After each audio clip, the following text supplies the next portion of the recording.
बच्चों, आज मैं तुम्हें बलवान भीम की कहानी सुना रही हूँ।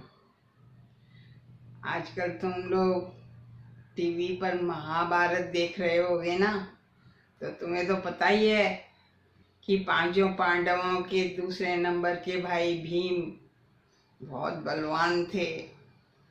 पता है, उनमें 10,000 हाथियों का बल था। इतने बलवान थे। तो एक बार वो ऐसे ही सोचते सोचते जा रहे थे, तो एक नगर में पहुंच गए, वो छोटे नगर में। तो वहां पर उन्होंने सोचा कि यहाँ मैं कुछ काम कर लेता हूँ, तो फिर यहाँ से कुछ फिर अनाज वगैरह मुझे मिलेगा, तो वो मैं अपने भाइयों और अपनी माता कुंती के लिए ले जाऊंगा। तो वो उन्होंने वहां पे जाकर के एक मकान का दरवाजा खटखटाया, तो उसमें से एक बूढ़ी माता जी निकली। उन्होंने पूछा, भाई कौन हो तुम, क्या चाहते हो? तो भीम ने कहा कि माता जी, अगर कुछ काम हो तो मैं करूँगा। तो उन्होंने कहा कि बेटा देखो, यहाँ तो मैं और मेरा बेटा रहते हैं दोनों, और हम तो बहुत साधारण लोग हैं। हमारे गाय भैंसे हैं, उनका हम दूध दही वगैरह निकालते हैं, बनाते हैं, और फिर मेरा बेटा जो है वो पास के नगर में अमीर लोग रहते हैं, वहाँ बेच के आ जाता है, उससे हम अपना गुजारा करते हैं। तो इसलिए मेरे पास तो ऐसा कुछ काम है नहीं। बस अभी ये है कि थोड़ा मैं बुढ़ी हो गई हूँ, तो मेरे से काम थोड़ा अब कम होता है, इसलिए इतना ज़्यादा हमारा आमदनी नहीं है कि हम तुम्हें कुछ काम दे सकें। तो भीम ने कहा कि माता जी आप चिंता नहीं करो, और सारा काम मैं करूँगा, और आपके बेटे के भी काम में मैं मदद करूँगा, और उसके बदले में आप मेरे को अनाज दे दिया करना। तो उससे फिर हम लोग भाई लोग और हमारी माता जी हम अपना गुजारा करेंगे। तो उन्होंने माता जी ने कहा अच्छा ठीक है।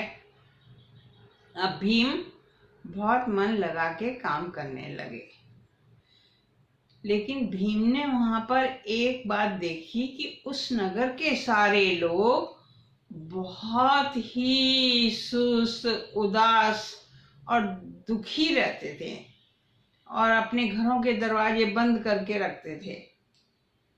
तो ये भीम को बड़ा अजीब लगा। तो उन्होंने उन माताजी से पूछा कि माताजी ऐसा क्यों है, आप लोग इतने उदास क्यों रहते हो? तो उन्होंने कहा बेटा क्या बताएं, हम लोगों का दुख का कारण एक राक्षस है, जो ये नगर के पास में एक गुफा है उसमें रहता है, और थोड़े दिन पहले उसने यहाँ आकर के बहुत उत्पात मचाया था, और बहुत लोगों को और जानवरों को खा गया था। इसलिए हम लोग सब बहुत डरे हुए रहते हैं उससे। फिर हम सब गांव वालों ने मिलकर के तय किया, और पंचों ने मीटिंग करी, और फिर उस राक्षस से बात करके हमने ये तय किया कि हम हर रोज एक जवान थोड़ा सा बलवान आदमी उसके पास उसकी गुफा में ही भेज दिया करेंगे उसके भोजन के लिए। तो उसको बुला के, राक्षस को बुला के हमने उससे यही बात करी हमारे पंचों ने कि भाई हम तुम्हारे भोजन के लिए एक आदमी भेज दिया करेंगे, तो तुम यहाँ आकर के फिर उत्पात मत मचाया करो। तो वो राक्षस मान गया, लेकिन अभी भी हम लोग बहुत डरे रहते हैं, कभी भी वो राक्षस आके यहाँ उत्पात मचा सकता है, तो इसलिए ऐसा है।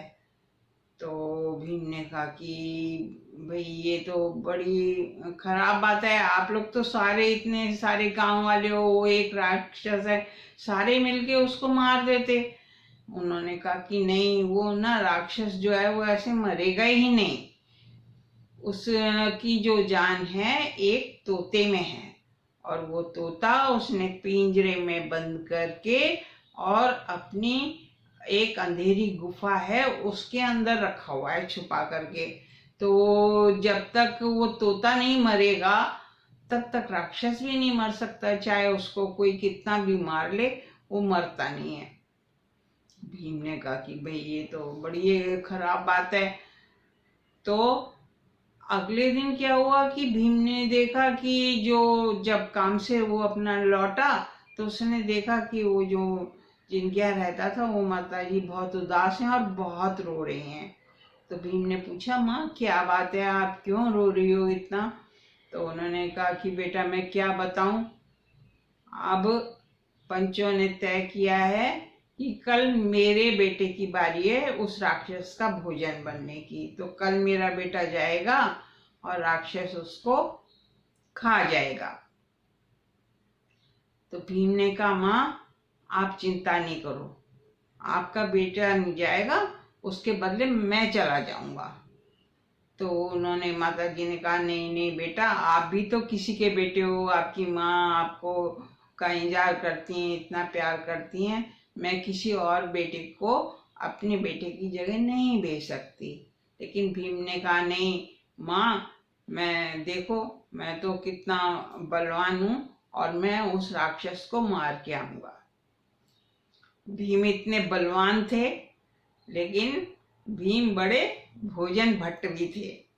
वो बहुत खाना खाते थे, और क्या कहते हैं, उनकी माता जो कुंती थी उनको अलग से उनके लिए ज्यादा खाना उनको देती थी, जितना चारों भाई मिलकर के खाते थे उससे दुगना अकेले भीम खाते थे। तो भीम ने उन माँ से कहा कि माँ कल मैं जाऊंगा राक्षस का भोजन बनने, लेकिन जैसा मैं कहूँ आप वैसा करो। तो भीम ने कहा, ऐसा करिए कि सारे गांव वालों से कहिए कि वो कल बहुत अच्छा अच्छा खाना बनाए और उस खाने को एक बड़ी सी बैलगाड़ी में रखें, और उसमें दो बहुत बलिष्ठ बलवान अच्छे ताकतवर बैल होने चाहिए जो उस बैलगाड़ी को खींचेंगे। तो आप ऐसा करना और मैं बैलगाड़ी लेके जाऊंगा। तो गांव वालों ने और सबने मिलके ऐसा ही किया, बहुत भोजन बनाया, बहुत स्वादिष्ट, और पूरी बैलगाड़ी में भर के दे दिया, और सबने फिर भीम को विदा किया, और भीम फिर वो बैलगाड़ी लेकर के राक्षस की गुफा के पास चले गए, और वहां जाकर के खूब वो बैलों को ऐसे हाँकते हाँकते और हंसते हंसते और शोर मचाते हुए वहां पहुंचे, और जाकर के बोला गुफा के पास में, अरे ओ राक्षस, मैं आ गया, आजा, मैं तेरा भोजन, मैं आ गया, खा ले मुझे। अब वो जो राक्षस था उसने कहा कि ये बड़ी अजीब बात है, रोज जो आता है वो तो इतना डरता डरता आता है, आज ही बड़ी अजीब आवाज आ रही है, मेरे को ललकार रहा है कि खा ले आके मेरे को। तो राक्षस बाहर आया, उसने देखा कि खूब बलिष्ठ अच्छा हट्टा कट्टा और बड़ा खुश एक उसके ऊपर बैठा हुआ है नौजवान युवक, और जो बैलगाड़ी के बैल हैं वो भी खूब अच्छे तगड़े। तो बड़ा खुश हो गया, उसने कहा भाई वाह, आज तो मेरा भोजन बहुत अच्छा है, मैं इस नौजवान को खाऊंगा, इन बैलों को खाऊंगा। तो फिर भीम ने एक लड्डू उठाया और उसको खाने लगे, और कहने लगे, आ गया तू, ले चल, अब तू मेरे को खाइयो। और लड्डू खाते रहे और हंसते रहे। तो राक्षस ने कहा, तुम ये क्या खा रहा है तू? तो उसने कहा कि अरे देखता नहीं कितना भोजन भरा हुआ है गाड़ी में, मैं इतना ही भोजन खाता हूँ, जब ये मैं सारा खा लूंगा इतना स्वादिष्ट भोजन, अभी तो मैं ये एक लड्डू खा रहा हूँ, ये जब सब खा लूंगा तब तू मेरे को खाना, तो फिर तेरे को ये भोजन का भी स्वाद आ जाएगा, मेरा भी स्वाद आ जाएगा, और मेरे बैलों को भी खा जाना। तो राक्षस ने कहा हाँ ये तो बड़ी अच्छी बात है। फिर भीम ने दूसरा लड्डू उठाया, फिर खाने लगे। तो राक्षस ने कहा, उसको खुशबू आ रही थी खाने की अच्छी अच्छी वो गाड़ी में से।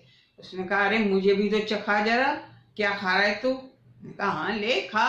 उसने भी उठा करके भीम ने एक अच्छा सा बड़ा सा लड्डू उसे दिया, उसने खाया, बड़ा स्वाद आया।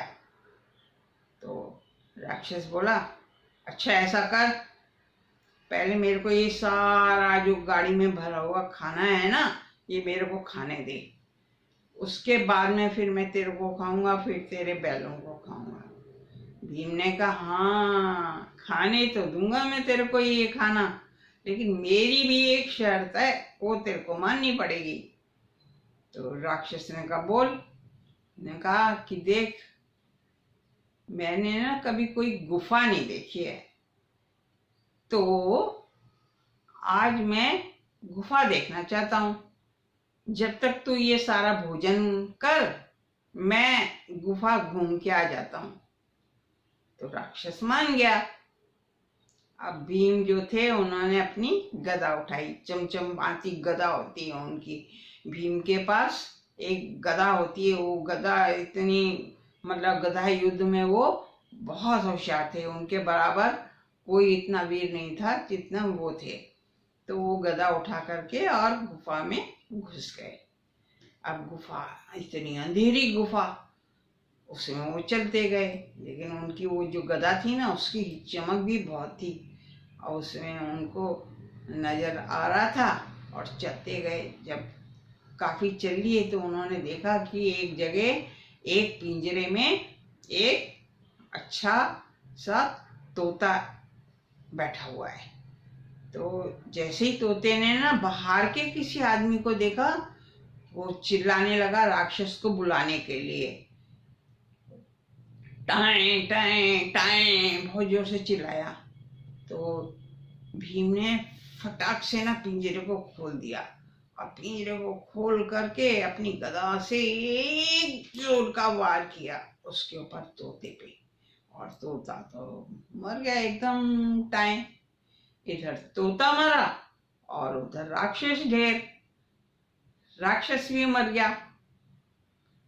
अब भीम आराम से बाहर आए। बाहर आके पहले तो उन्होंने जो गाड़ी में भोजन बचा हुआ था, जो राक्षस ने खाया था वो तो खाया था, बाकी भी बहुत सारा बचा हुआ था, उसको खाया खूब आराम से। फिर उस राक्षस को घसीट के उसी गाड़ी के अंदर डाल लिया, और फिर गाड़ी को चलाते चलाते चलाते नगर की तरफ आए। उधर वो बेचारी वो माता जी और गांव वाले सब बड़े दुखी हो रहे थे कि पता नहीं किसका बेटा था ये, और आज राक्षस ने उसको अपना भोजन बना लिया होगा। शाम हो गई थी, अंधेरा होने को आया था, और उधर से भीम जी तो वो खूब अपनी गदा को घुमाते हुए और खूब खुश होते हुए और गाड़ी में को हाँकते हुए बैलों को और चले आ रहे। जब गांव वालों ने देखा भीम को आते हुए तो वो तो सब बड़े खुश हो गए, अरे ये तो आ गया वापस। फिर भीम ने बताया कि भीम ने कैसे राक्षस को मार दिया है। तो गांव वाले खूब खुश हुए और भीम को कि उन्होंने बहुत सम्मान किया और भीम को बहुत आशीर्वाद दिया। और फिर भीम उन सब से विदा लेकर के अपनी माता भाइयों के लिए भोजन वगैरह लेकर के और फिर वापस जंगल में गए। और ये नगर वाले जो थे वो फिर खुश होकर के रहने लगे, फिर उस गांव में कभी उदासी नहीं आई। अब बच्चों, कैसी लगी तुम्हें कहानी बलवान भीम की? अगर अच्छी लगी है तो फिर बजाओ ताली और बजाओ लाइक बटन। और बेटा कभी कभी कमेंट बॉक्स में कुछ कमेंट्स लिख दिया करो, तो फिर दादी का मॉरल बूस्ट होता है। फिर और कोई अच्छी कहानी भी सोचती है कि बच्चों को कौन सी कहानी सुनाऊं जल्दी से, है ना। अगली कहानी जब मैं सुनाऊं तब तक खुश रहो। Bye bye.